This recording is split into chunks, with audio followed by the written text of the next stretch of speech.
Continuamos con ustedes en Tu Salud al Día. Recuerden sus sitios, las redes sociales y nuestro número telefónico para que hagan esas preguntas que desean tener ustedes, esas incógnitas, y que nosotros podamos responderles.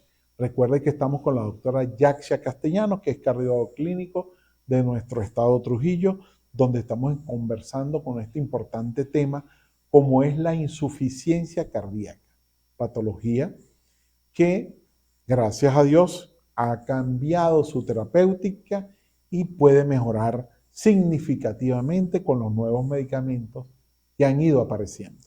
Habíamos quedado contigo, Yaxia, que en la enfermedad como el COVID-19 había transformado la epigenética de la enfermedad cardiovascular. ¿Es En esto todo cierto? sentido, en todo ¿Qué es lo que he sentido. visto? ¿Por qué aparecen esas arritmias? En mi, Que antes pues en seguían en mi apareciendo porque no experiencia han personal, desaparecido. posterior al COVID, yo vi patologías que jamás pensé, o sea, ver con tanta frecuencia.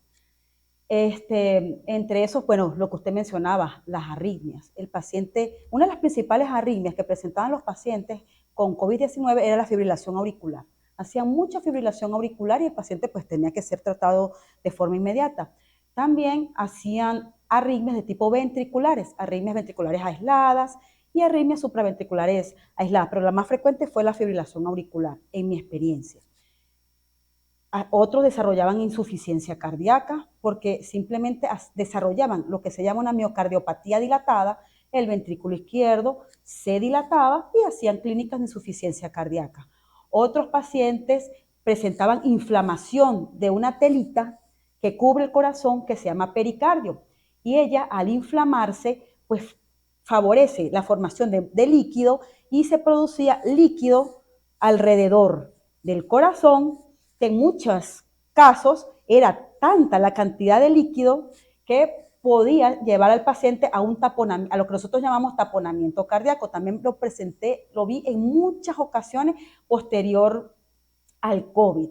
Y que como en el COVID está los fenómenos trombóticos, era principalmente parte de la fisiopatología, los pacientes jóvenes con infarto. Sí, que es Muy algo que nos llama frecuente, mucho la muy atención hoy en frecuente. día. Ay, María, se murió de infarto y lo que tenía 40 años.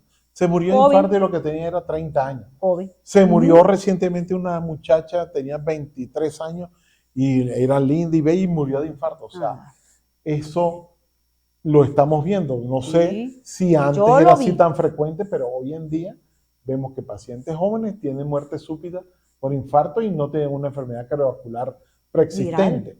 los Y virales. ¿qué tuvo? No, él tuvo gripe hace 5 días. No, tuvo una virosis hace 15 días. Y no se trató, no se cuidó. Y en la actualidad el COVID-19 pues no está teniendo la misma severidad que tenía hace 4 años, 3 años. Actualmente lo estamos viendo como una, entre comillas, simple gripe, pero no hay que dejar de chequearse o de evaluarse porque esto ya sabemos que es un virus que es cardiotropo y por lo tanto cualquiera de estas complicaciones que yo te estoy mencionando pueden estar presentes, así sea una simple gripe. E incluso el virus de la influenza también es un virus cardiotropo. Sí, vemos Claro. que la enfermedad cardiovascular en el día a día, el problema del COVID no es que te dé ahorita, porque ya estás vacunado. El problema es la patología que se presenta 2 meses después de haberte El tratado estado mal post-COVID. esa gripe. ¿Por qué? Porque la gente se toma, una persona le dice, no, me puse dexametasona. Otra persona dice, tomé acitromicina. Otra persona tomé deloratadina. Otra persona tomé dextrometomorfano, que es el famoso Yonal, que es un medicamento muy conocido. Pero no se hace todo a la vez. No usé el esteroide adecuadamente. Entonces, ese virus del COVID te hace llevar a enfermedades cardiovasculares 2 meses después porque te trataste mal.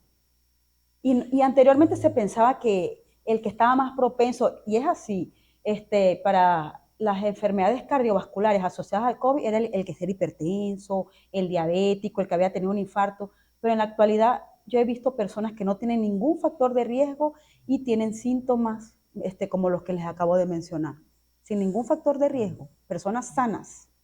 Pasando a otro contexto, Jaxia, estos medicamentos nuevos como la spanglifosina, la dactaglifosina, que ahora sirven para la diabetes y para la insuficiencia cardíaca y no necesariamente tienen que ser diabético para tomarlo.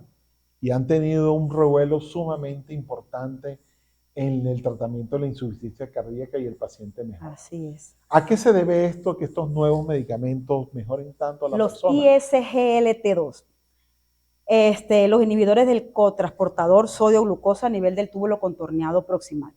Estos medicamentos, como ya te mencioné, tienen, no solamente son para el tratamiento de la diabetes, fueron ideados para el tratamiento de la diabetes por su fenómeno, pues, por decirlo así, glucosúrico.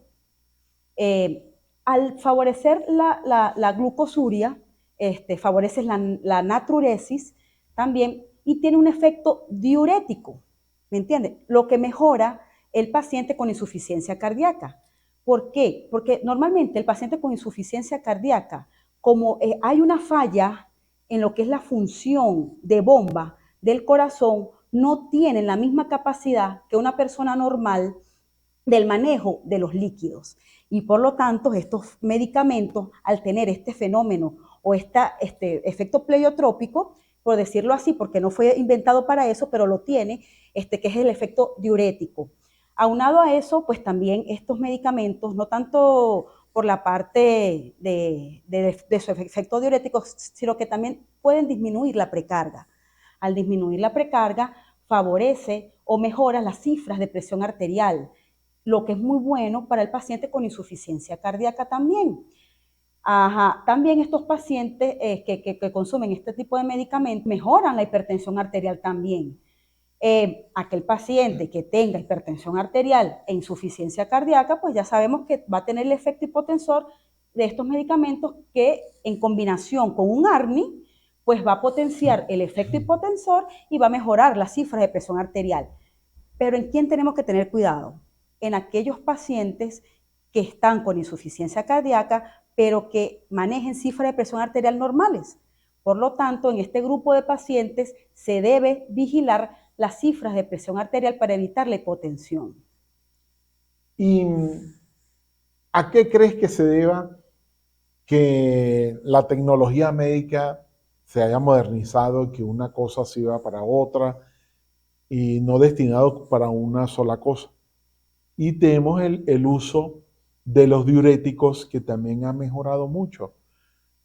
Somos adictos a la furosemida, tenemos la hidroclorotiazida, tenemos la espironolactona, pero ahora tenemos el nuevo medicamento que no es nuevo, lo teníamos hace muchos años, pero ahora lo tenemos en nuestras manos mucho más fácil. Y muchos pacientes que venían tomando estos diuréticos, se les coloca que lo pueden acceder a él y mejor, bueno, yo le digo, esa es la pastilla milagrosa. Entonces, pero claro, es que ya lo volvemos a tener en nuestro medio, en nuestro mercado. Es muy importante. ¿Qué nos puedes hablar de eso, de todos los diuréticos y del esprenone principalmente, que es la nueva arma terapéutica? ¿Por qué mejoran tanto estos pacientes con este medicamento? Los pacientes mejoran con estos medicamentos porque son inhibidores de la aldosterona. Por su efecto diurético también.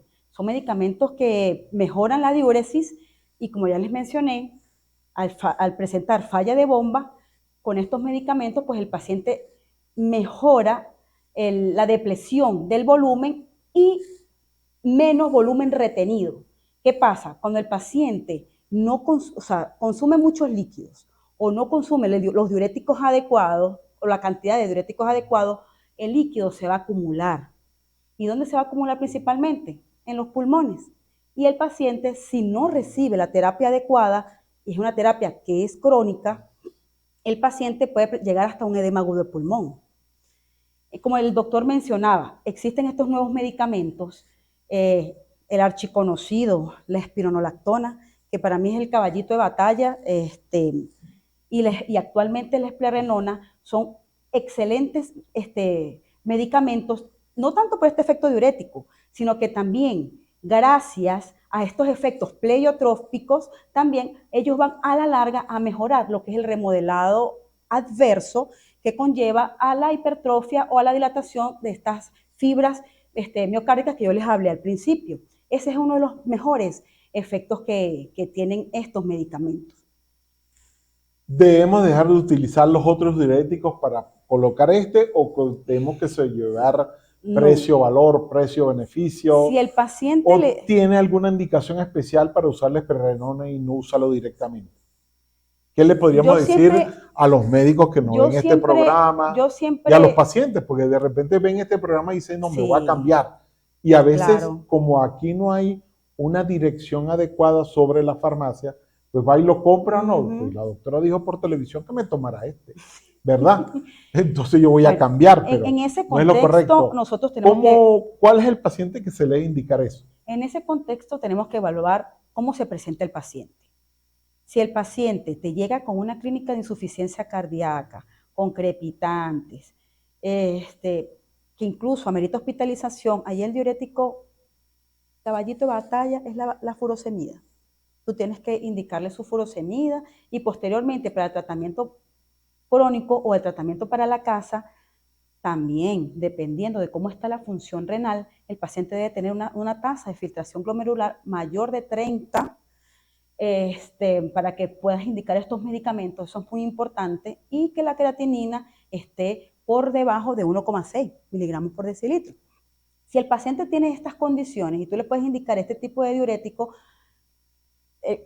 se tiene que evaluar el riesgo costo-beneficio, pero la eplerenona es superior a la espironolactona en cuanto al efecto diurético y este efecto que yo les mencioné del remodelado del ventrículo izquierdo. Y como lo dijo el doctor, está a nuestra disposición, está más fácil de adquirirlo que anteriormente, pues no lo teníamos a la mano, pues. Entonces estábamos como que cortos de tratamiento. Sí. Y por eso usamos la espironolactona, por eso le digo, mi viejo pero bueno. ¿Cómo hacemos hoy en día? Sigue siendo importante, es sustituible la digoxina en la insuficiencia cardíaca. Es sustituible por estas dosis bajas de betabloqueantes que usamos, dosis muy mínimas para mejorar pues, la contractilidad cardíaca o para prevención como antiarrítmico. ¿Cuándo colocar la digoxina? ¿Cuándo? O sea, ya que tú eres especialista en ecocardiografía también, tenemos que tener el ecocardiograma para colocarla. Esa famosa digoxina que tenemos desde que existe la medicina, la utilizamos y moriremos con ella. ¿Qué pasa con la digoxina actualmente como consejo a la gente? La digoxina está prácticamente en desuso, pero como yo siempre le digo, cada paciente es un mundo. Entonces hay pacientes, por ejemplo, las guías recomiendan mucho para bajar la frecuencia, disminuir la frecuencia cardíaca, un medicamento que se llama ivabradina. Y los betabloqueantes, que son lo principal, pues, en cuanto que no hablamos, nos ha llegado todavía. No hemos llegado allá, no hemos llegado a los betabloqueantes, pero existe un medicamento que se llama ivabradina. Pero ese medicamento tiene que ser indicado en pacientes que estén en ritmo sinusal. Entonces, para aquellos pacientes que estén en fibrilación auricular, que tú con el betabloqueante no logres conseguir todavía disminuir la frecuencia cardíaca y que tú estás con tu ecocardiograma, tuviste que el paciente está dilatado, que tiene la fracción de eyección por debajo del 40%, tú puedes indicarle digoxina, ¿me entiendes? Puedes indicarle digoxina por un tiempo mientras esté durante su hospitalización y posteriormente, cuando el paciente mejore su clase funcional, puede egresar con los 4 fantásticos. ¿Me entiendes? ¿Cuáles son los 4 fantásticos, por cierto? Lo está mencionando hace rato y no me lo ha dicho. Los ARNI, ya los acabamos de mencionar, que es el sacubitrilo valsartán. Los betabloqueantes, muy importantes los betabloqueantes, principalmente. ¿Cuál es el mejor betabloqueante para ti? Carvedilol. El carvedilol. ¿A dosis baja en la insuficiencia cardíaca? Se va titulando, se empieza a titular. Porque cuando ya lo dejas de usar en titulación de insuficiencia cardíaca, ¿cómo hace?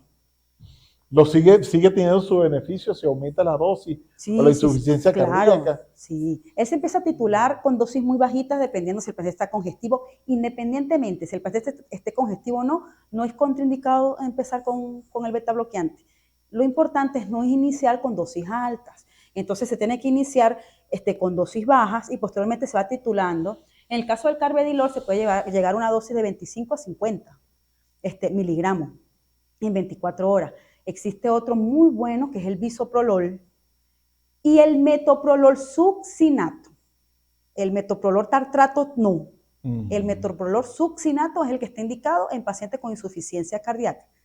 Ajá, ya he mencionado los ARNI, los beta bloqueantes, los inhibidores de los mineralocorticoides. En ese contexto tenemos la esplenolactona, la eplerenona, que son diuréticos, y también pues la furosemida, pues en casos, ya les mencioné, en casos necesarios. Y tenemos los inhibidores del cotransportador sodio-glucosa, que en el mercado lo podemos encontrar como dapaglifosina y la empaglifosina. Y la dosis en pacientes con insuficiencia cardíaca, que no sean diabéticos, es de 10 miligramos una vez al día. Pero en pacientes diabéticos se puede titular una dosis más alta. Sí, que vienen las superiores. Pues. Y que estos medicamentos, o sea, se había olvidado mencionar que en pacientes diabéticos, hipertensos, con insuficiencia cardíaca, que ya empiecen a presentar enfermedad renal, mejoran la microalbuminuria. O sea que tiene este efecto pleiotrópico también. Sí. Por eso era el beneficio de traerte a este programa, porque sé que eres una cardióloga extremadamente actualizada y de la mejor manera llevarle esto a las personas, no para que se prescriban en su hogar lo que estamos conversando, sino para que sepan que si tienes insuficiencia cardíaca y eres diabético y no mejoras tu disnea, tu cansancio, tu condición física en el día a día y tienes la cultura para saber que tienes insuficiencia cardíaca, hay medicamentos que pueden mejorar tu sobrevida. Y hoy en el Congreso de Cardiología, todo paciente diabético con que tenga disfunción diastólica ya debería usar ISGLT2. Nada más con disfunción diastólica demostrada por eco, sin ser hipertensos. ¿Cuándo se debe hacer una persona un eco? Ya que hemos entrado en los ecos. ¿Cuándo una persona debe hacerse un eco? Todo paciente en que se sospeche que esté presentando insuficiencia cardíaca tiene que hacerse un ecocardiograma. Porque la insuficiencia cardíaca actualmente pues existe, vamos a decirlo así, desde el punto de vista global, fracción de eyección con insuficiencia cardíaca con fracción de eyección preservada, es aquel paciente que te llega con síntomas clínicos, aumento del ProBNP y la fracción de eyección está por encima de 40, y llega el paciente con clínicas, signos y síntomas de insuficiencia cardíaca, pero la fracción de eyección está por debajo del 40%. Estos medicamentos que yo les estoy mencionando, los famosos 4 fantásticos, es más que todo para aquellos pacientes con fracción de eyección reducida, ¿entienden? Menos del 30%. Es que se ha visto la mejoría. En aquellos pacientes con fracción de eyección por encima del 40%, se pueden usar estos medicamentos. Sin embargo, por ejemplo, en el caso de los ARNI, no se ha visto que sea extremadamente, como en el caso de la fracción de eyección reducida, que tengan una respuesta significativa cuando se compara solamente con el uso de un ARA2 o con el uso de un IECA, ¿me entiendes? Entonces no se ha visto no se ha demostrado, por decirlo así, esa efectividad en este grupo de pacientes. Sin embargo, los inhibidores del cotransportador sodio-glucosa a nivel del túbulo contorneado proximal, eso sí, todo paciente que presente clínica de insuficiencia cardíaca tiene que llevar este medicamento en conjunto con los diuréticos. Y hay un nuevo estudio que no ha salido, que ese estudio sale, ahorita lo van en el Congreso de Londres, en el 2024, el Congreso de Cardiología, un estudio con Finrenone, que también se ha visto que tiene buena respuesta en este grupo de pacientes tan pequeños. ¿Por qué hemos dejado de usar los inhibidores de la ECA y usamos más ARA2?